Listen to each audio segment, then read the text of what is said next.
Hello friends, आज हम लोग टेक्सटाइल का फोर्थ वीडियो देखने जा रहे हैं। जो टेक्सटाइल का फोर्थ क्लास है, इसमें हम लोग क्वेश्चन भी सॉल्व किए हैं। क्वेश्चन हमने सॉल्व कराया है। हालांकि फ्रेंड्स, वो क्वेश्चन बीए सेकेंड ईयर से लिया गया है, लेकिन अगर आप मिलाएंगे तो वही सेम क्वेश्चन टीजीटी में, झारखंड टीजीटी में या यूपी टीजीटी में या फिर एमपी टीजीटी में आपको देखने को मिलेगा। फ्रेंड्स, आपको पता होना चाहिए, जितने भी हमारे ये पांचों बुक हैं, जो पांचों हमारे स्ट्रीम हैं, उसमें से जो भी बीए एमए में पढ़ाए जाते हैं, इंटर में जो चलता है, वही सेम चीज़ें आकर के हमारे कंपटीशन में आ जाती हैं। लेकिन जो बीए में एक पेपर होता है तीनों ईयर का, जैसे कि बीए सेकेंड ईयर में टेक्सटाइल, बीए थर्ड ईयर में सीडी और बीए फर्स्ट ईयर में होम मैनेजमेंट, ये तीनों जो तीन पार्ट होते हैं, इसमें हमको इकट्ठे क्वेश्चन मिल जाता है, वो भी टीजीटी बेस का। इसलिए हमने सॉल्व कराया है। अब टीजीटी प्रीवियस ईयर इसके बाद हम लोग देखेंगे, लेकिन वो क्वेश्चन काफ़ी इंपॉर्टेंट है फ्रेंड। आप देखेंगे कोई अंतर नहीं है, वही सेम क्वेश्चन पूछ रहा है, तो उसको भी देखना अनिवार्य था। और हालांकि इसी बुक से है, वही बुक हम लोग पढ़ते हैं, वही वहाँ भी पढ़ाते हैं, वही कंपटीशन के लिए भी पढ़ते हैं। ठीक है फ्रेंड्स, अब हम लोग ये टेक्सटाइल की आज चौथी क्लास लेने जा रहे हैं। इसके पहले हम लोग रेशे का वर्णन कर रहे थे। रेशा में हमने बताया था कि रेशे कितने टाइप के होते हैं, रेशों का वर्गीकरण हमने पढ़ा था। हमने ये भी देखा था, जैसे कि रेशा होता है, रेशे से धागा बनेगा, धागे से कपड़ा बनेगा, कपड़े से पहनने योग्य वस्त्र बनेगा। सारा प्रोसेस हम लोग इसके पहले समझ चुके हैं, लेकिन अब हम लोग डीपली समझेंगे। एक एक प्रोसेस जो होता है हम लोग अच्छे से समझने की का प्रयास करेंगे। जैसे आप देखे थे रेशों का वर्गीकरण, रेशों का वर्गीकरण आपने देखा था।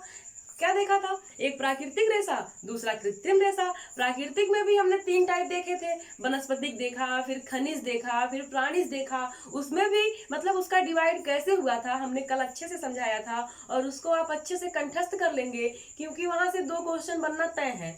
ठीक है, अब अगर हम लोग आगे देखें तो रेशों की विशेषताओं की बात करेंगे। ठीक है, रेशों का वर्गीकरण हो गया था, अब हम लोग रेशों की विशेषताओं की बात करेंगे।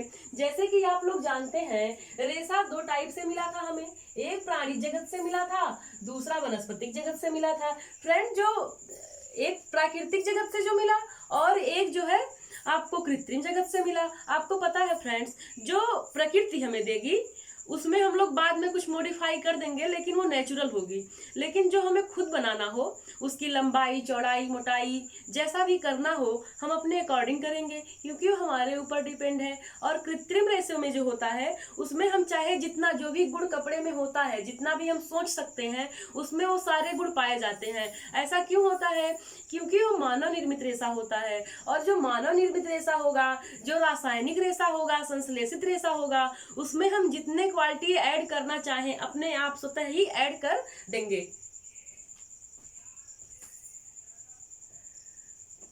फ्रेंड्स, सॉरी फ्रेंड, हमें लगा कि शायद कैमरा नहीं चल रहा है, इसीलिए देख रहे थे।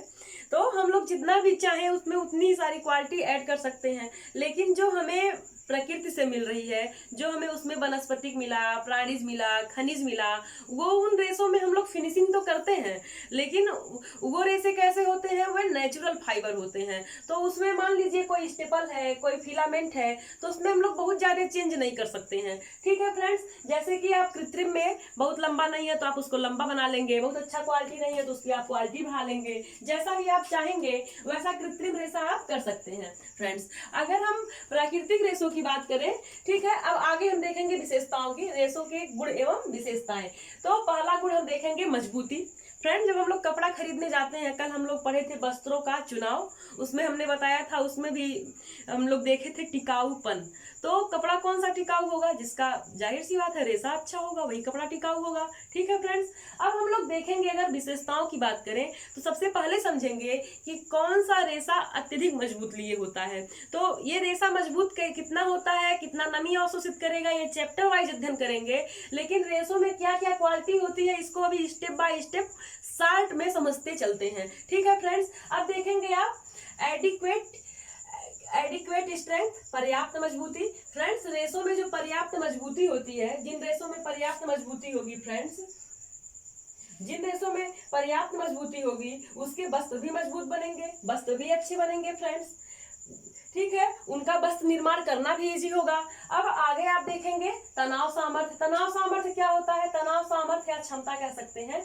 ये जो तनाव सामर्थ्य होता है फ्रेंड्स, ये एक खिंचाव सहने की क्षमता होती है। ये खिंचाव सहने की क्षमता होती है। मान लीजिए कोई रेसा ले लीजिए, कोई सा भी आप रेसा ले लीजिए, यहाँ कुछ है नहीं उस तरह का। मान लीजिए कोई सा भी रेसा इस तरह का आप खींचेंगे, आप जानते हैं अगर उसमें तनाव सामर्थ्य अच्छा है तो तुरंत नहीं टूटेगा। लेकिन अगर अच्छा तनाव सामर्थ्य नहीं है, उसकी कैपेसिटी कम है, टेंसिल स्ट्रेंथ कम है, तो क्या होगा? तुरंत टूट जाएगा। अब इसका मेजरमेंट कैसे करते हैं? तो हम कहेंगे टूट का भार प्रति यूनिट लंबाई का भार। ठीक है, इस तरह से हम क्या करते हैं? रेसो के तनाव भार का हम क्या करते हैं? माप करते हैं। ठीक है फ्रेंड्स, अब इसको जो ये तनाव सामर्थ्य होता है, इसको हम कैसे देखते हैं? तो ये एक इकाई जो होती है उसका ग्राम, एक इकाई जो ग्राम होता है उसको प्रति डेनियर में मापते हैं। तो हम कहेंगे डेनियर क्या होता है? तो ये तनाव सामर्थ्य मापने की एक यूनिट होती है फ्रेंड्स। ठीक है, आगे देखेंगे फ्लेक्सिबिलिटी या लचीलापन। ठीक है, अब आप देखेंगे लचीलापन क्या होता है फ्रेंड। जो रेसे होते हैं, जो धागे होते हैं, उनमें फ्लेक्सिबिलिटी कितनी है। ठीक है, तो अगर हम बात करें कि सबसे अधिक लचीला कौन सा धागा होगा, तो हम जानेंगे नायलॉन का धागा सबसे ज्यादा लचीला होगा। फ्रेंड्स, अभी मैंने बताया जो कृत्रिम रेसे होंगे फ्रेंड्स, जो कृत्रिम रेसे होंगे उनको हम जैसा चाहे वैसा मेड कर सकते हैं फ्रेंड्स, जैसा चाहे वैसा मेड कर सकते हैं। लेकिन जो प्राकृतिक रेसे होंगे उनमें, उनको तो हमें फिर से बनाना पड़ेगा ना, लेकिन हमको बना बनाया मिल रहा है, ये हम बनाने जा रहे हैं, तो इसको हम जैसा चाहे वैसा बना सकते हैं। ये क्वेश्चन पूछता है फ्रेंड्स सबसे अधिक लचीला तंतु कौन सा होता है, तो आप बताएंगे नायलॉन का तंतु। सबसे ज्यादा लचीलापन का गुण किसमें पाया जाएगा, तो आप बताएंगे कि नायलॉन का जो तंतु होता है इसमें सबसे ज्यादा अधिक लचीलापन पाया जाता है। अब आगे हम देखेंगे एब्जॉर्बेंसी यानी अवशोषकता।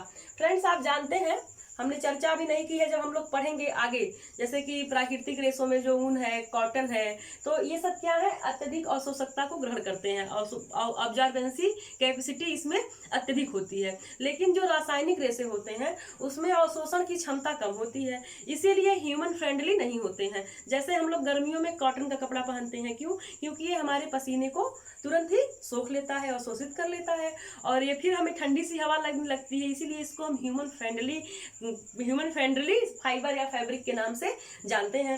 ठीक है फ्रेंड, तो अब हम कैसे देखेंगे कि किस रेशे में अवशोषक क्षमता कितनी होगी, तो हम इसको नापते हैं प्रतिशत नमी के आधार पे कि किसमें सबसे अधिक नमी अवशोषक क्षमता है, किसमें कम है। तो इसके लिए भी ये होता है सूत्र, प्रतिशत नमी प्राप्तांक बराबर अवशोषित नमी का भार शुष्क रेशों का भार। ठीक है फ्रेंड्स, अगर हम कहें कि सबसे ज्यादा अवशोषण क्षमता किसमें होती है, ठीक है, तो हम कहेंगे कॉटन में होती है, ऊन में होती है। अभी मान लीजिए कंबल है, मान लीजिए सर्दियों में तो हम लोग अपने यहाँ कंबल यूज करते हैं, तो आप उठाएंगे जब ऐसे तो आपको बहुत हल्का लगेगा, बहुत हल्का फील होगा। लेकिन अगर आप उसको वही भिगो देंगे तो शायद वो आपसे उठे भी नहीं। अगर डबल बेड का कंबल है तो चांस ही नहीं बनता है कि अकेले हम लोग उसको धुल करके निकाल लें, 2 लोगों की तो आवश्यकता पड़ती ही पड़ती है। तो इस तरह हम जान सकते हैं कि नमी में अवशोषक क्षमता होती है और उसको हम प्रतिशत से कैसे मापते हैं। अब अगर बात करें कुछ, अब यहाँ से क्वेश्चन आपको ज्यादा नहीं पूछेगा फ्रेंड्स, लेकिन ये जानना जरूरी है, ये क्वेश्चन पूछता है डेनियर क्या है। ठीक है, तो डेनियर क्या है? तनाव सामर्थ्य नापने की एक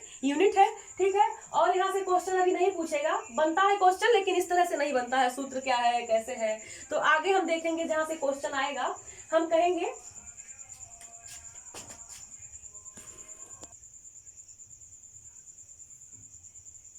मोस्ट इंपॉर्टेंट फ्रेंड्स रेयान के, अब देखेंगे इसमें अवशोषक क्षमता किसमें कितनी है। तो यह क्वेश्चन पहले ही पूछ लिया था। रेयान 90 से 92, सूती 50 से 60, ऊनी 40 से 50 और एसीटेट 11 से 12, रेशम 10 से 12, एक्रिलिक 8 से 9% और पॉलिएस्टर 3 से 5%। फ्रेंड, ये बहुत इंपॉर्टेंट है, यहाँ से बार बार क्वेश्चन पूछता है, यहाँ से बहुत ज्यादा क्वेश्चन पूछता है फ्रेंड, इसलिए आप इसको याद रखेंगे। ठीक है, इसके पीछे वाला एक समझने के लिए था, लेकिन यहाँ से वास्तव में क्वेश्चन पूछता ही है।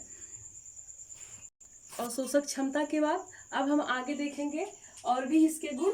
अवशोषक क्षमता में सबसे ज्यादा इंपॉर्टेंट ये है ऊनी रेशा, सूती रेयान, रेशम और एक्रिलिक, ये ज्यादा इंपॉर्टेंट है, ये आप याद रखेंगे। आगे देखेंगे विद्युत संवाहकता।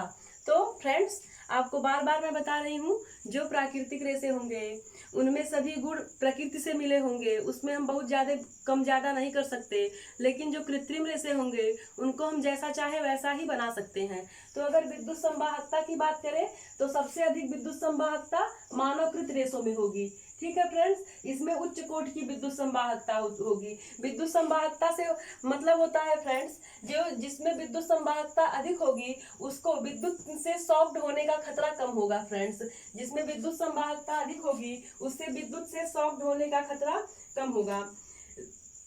उच्च विद्युत संवाहकता के वस्त्रों में विद्युत से शॉक्ड होने का खतरा कम हो जाता है। आपको समझ में आ गया होगा। फिर है कीट व फफूंद। बहुत से रेसे होंगे फ्रेंड्स, आप जानते हैं बहुत जल्दी कीड़े लग जाते हैं, जिसमें हम लोग बहुत सारा आइडिया लगाते हैं, जैसे नेफ्थलीन की गोलियां रख देते हैं। वस्त्रों को अच्छे से सुखा करके प्रेस करके नेफ्थलीन की गोलियां रख करके ही वस्त्रों का संग्रह करते हैं। ठीक है, अब हम देखेंगे कि कीट व जीवाणु से कौन कौन से रेसे प्रभावित होते हैं। तो सबसे पहले अगर हम कीट की बात करें तो इससे प्रोटीन जगत के रेसे प्रभावित होंगे। फ्रेंड्स, ये प्रोटीन जगत के रेसे कीट से प्रभावित होंगे और जीवाणु से सेल्यूलोजिक रेसे प्रभावित होंगे। ठीक है, अब देखिए, कीट और जीवाणु से कपास, रेशम, ऊन, लिनन और जूट जितने प्राकृतिक रेसे हैं ये कीट और जीवाणु से प्रभावित होते हैं। आपको पता है फ्रेंड, जो प्लास्टिक होते हैं उनका रिसाइकलिंग कठिन होता है, इसीलिए कहा जाता है कि प्लास्टिक कम यूज कीजिए। यानी जो इससे बने वस्त्र होंगे वो सड़ेंगे भी नहीं, क्योंकि वो प्लास्टिक के बने हैं, भले ही उस पर बहुत सारी परिसज्जा दे दी गई हो, और सड़ भी रहे हैं तो बहुत टाइम लेके सड़ेंगे। और जो कृत्रिम होंगे उनकी रिसाइकलिंग जल्दी हो जाती है। तो जितने कृत्रिम रेसे होंगे अगर उनको अच्छे से नहीं रखा जाएगा तो उनके खराब होने का चांस ज्यादा है। तो अगर हम बात करें कीट और फफूंद की, तो कीट सबसे ज्यादा प्रोटीन रेसे को प्रभावित करता है, लाइक रेशम और ऊन, और जीवाणु सबसे अधिक सेल्यूलोजिक रेसे को प्रभावित करता है, जैसे कि कपास। ठीक है फ्रेंड्स, अब देखेंगे, आपको बार बार बताए हैं, इसके पहले वीडियो में बताए हैं कि फिलामेंट किसे कहेंगे और स्टेपल किसे कहेंगे। फिलामेंट रेसे फ्रेंड्स लंबे रेसे को बोलते हैं, ये जो लंबे रेसे होते हैं उनको फिलामेंट बोलते हैं। और स्टेपल प्राकृतिक रेसे, क्योंकि प्राकृतिक रेसे छोटे रेसे होते हैं। प्रकृति में सबसे लंबा रेसा अगर होगा, प्रकृति का सबसे लंबा रेसा होता है सिल्क का रेसा। प्राकृतिक जगत का सबसे अच्छा रेसा या सबसे लंबा रेसा सिल्क का रेसा होता है फ्रेंड्स, इसी को हम स्टेपल यार्न कहते हैं। लेकिन कृत्रिम जगत में हम किसी को भी स्टेपल यार्न बना सकते हैं। तो कृत्रिम जगत के सारे ही रेसे, सभी रेसे फिलामेंट होंगे और स्टेपल प्राकृतिक जगत के होंगे। अगर सबसे पहले कपास की बात करें, ये आप याद रखेंगे, इसकी भी लंबाई पूछता है। तो कपास की अगर हम बात करें फ्रेंड्स, तो कपास में आधा से 2.5 इंच कपास की लंबाई होती है। लिनन 12 से 20 इंच, ऊन 1 से 18 इंच, और सिल्क 1200 से 4000। सबसे लंबा सिल्क, सबसे छोटा इसमें आपको कपास दिख रहा है। ठीक है, ये 4 आप याद रखेंगे। अब अगर बात करें डायमीटर की, हमने यहाँ लिख लिया है डायमीटर। डायमीटर फ्रेंड्स होता है रेसों का व्यास, यहाँ मिटा देते हैं। डायमीटर होता है रेसों का व्यास या आकार, आकार की माप या रेसों का व्यास होता है। इसको हम कहते हैं रेसों के आकार एवं व्यास की माप, जिसको हम इंग्लिश में कहते हैं diameter, size and diameter of fabric. ठीक है फ्रेंड्स, अब जो इसमें ये किस पे डिपेंड होगा, ये व्यास किस पे डिपेंड होगा, जो प्राकृतिक रेसे होंगे फ्रेंड्स उनके प्राप्ति स्रोत के आधार पे इनका व्यास डिपेंड होगा। जिस रिसोर्स से ये रेसे प्राप्त किए जा रहे हैं उस अकॉर्डिंग इनका व्यास डिपेंड होगा। लेकिन जो मानवकृत रेसे होंगे उनका हम जैसा व्यास देना चाहें वो हम दे सकते हैं। होम साइंस की लड़कियों को शायद व्यास बहुत कम, क्योंकि हम लोगों का मैथ वैसे भी होम साइंस पढ़ते पढ़ते कमजोर हो जाता है। मान लीजिए इस तरह का आपका यार्न है, सॉरी ये हमसे बन नहीं रहा है आज, ये इस तरह का आपका कोई रेसा है। ठीक है, ये रेसा है, तो जो ये वाला सर्किल होगा, इस तरह का जो सर्किल होगा, ये इसी को हम व्यास बोलते हैं फ्रेंड्स। तो व्यास ही डिपेंड करेगा रेसे की मोटाई या रेसा कितना पतला है, इसी से डिपेंड होगा। अब जो कृत्रिम है उसको हम चाहे जैसा बना सकते हैं, जितना लंबा मोटा, ठीक है, जैसा भी बना सकते हैं, जो भी क्वालिटी हम सोच सकते हैं वो सभी हम उसमें डाल सकते हैं। तो डायमीटर किस पे डिपेंड होगा, अगर प्राकृतिक की बात करें तो प्राप्ति के स्रोत पे डिपेंड होगा। जैसे अगर ऊन की बात करें तो ऊन आपको पता है कि सबसे अच्छा रेशा मेरिनो भेड़ से प्राप्त होता है। तो मेरिनो भेड़ पेड़ का जो ऊन होगा उसका व्यास अच्छा होगा, और उसमें भी ऊन जो मान लीजिए कोई ऐसे इस तरह का जानवर है, इस तरह का, अब जो इसके पीठ से प्राप्त होगा ये लंबा रेशा प्राप्त होगा, इसके इसके अच्छे होंगे। लेकिन इस तरह के उसके अगर टांग है इस तरह के कुछ, तो यहाँ से कैसे, यहाँ से टूटे फूटे रेशे, यहाँ से ये सब टूटे फूटे रेशे प्राप्त होंगे, यहाँ से नहीं लेकिन यहाँ से तो प्राप्त होगा। ठीक है, इस तरह से प्राप्त होंगे। आप समझ पा रहे होंगे हम क्या कहना चाह रहे हैं। तो आपको रेशे के गुण एवं विशेषताएं समझ में आ गया होगा फ्रेंड्स। आगे हम देखेंगे कि इस रेशे से धागा कैसे बनता है, अगले वीडियो में हम कंटिन्यू करेंगे। आज के लिए बस इतना ही friends. Thank you for watching. अगर आपको ये वीडियो अच्छा लगे तो आप अत्यधिक से अत्यधिक लोगों को शेयर करें और सब्सक्राइब करवाएं। इससे ये होगा फ्रेंड्स कि अधिक लोगों को लाभ मिल सकेगा। आपका एक लाइक और एक सब्सक्राइब बहुत लोगों का हेल्प कर सकता है। शायद मेरा वीडियो किसी को अच्छा लग जाए और किसी का एग्जाम क्लियर करवा दे, और उसकी अगर एक सीट पक्की हो जाती है तो मेरे लिए तो बहुत खुशी की बात होगी। लेकिन आप इसमें सहयोग करते हैं तो आप भी अच्छा ही करेंगे। आपके लिए आपको भी लगेगा कि हमने बहुत अच्छा कार्य किया है। तो आपसे उम्मीद है फ्रेंड्स कि आप इस वीडियो को अधिक से अधिक लाइक शेयर एंड सब्सक्राइब करेंगे। Thank you for watching.